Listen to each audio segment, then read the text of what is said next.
Linus. Folks, WCNC Charlotte has partnered with Pride magazine to bring stories you read in their pages onto your TV screen. This morning, I talked to Sam Smith, a Liberian refugee now living in Charlotte, who's using his experiences to give back to kids here in the Queen City. Sam Smith grew up as a refugee in Monrovia, Liberia, spending most of his life moving from camp to camp with his family, running from the Civil War. Shootings, buildings being burnt down. To escape the danger, his mom made the ultimate decision to move the family to the U.S. When Sam got to America, he says he found it difficult adjusting to norms outside of what he learned in Liberia. In third grade, he was suspended for a week for using a razor blade in the middle of the class to sharpen his pencil. The other culture shock, when I first came to the States, I called straw, what we call straw, I used to call it tube. It wasn't until he joined the Cass Corridor Youth Association where he learned how to acclimate.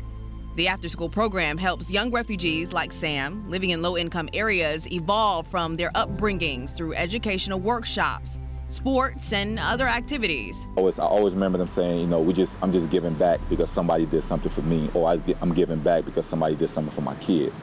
From October 2020 through March 2021, 91 refugees have moved to the Queen City, according to Charlotte's Refugee Support Services.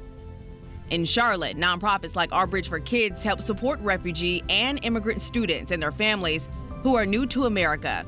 They help them achieve success and learn cultural diversity.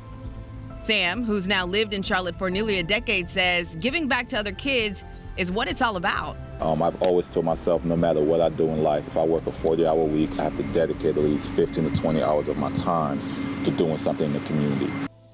Sam serves on the board of the International House of Charlotte and Refugee Support Services.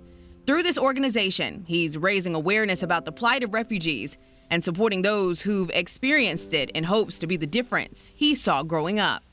Those people at CCYA wouldn't have done what they did for me.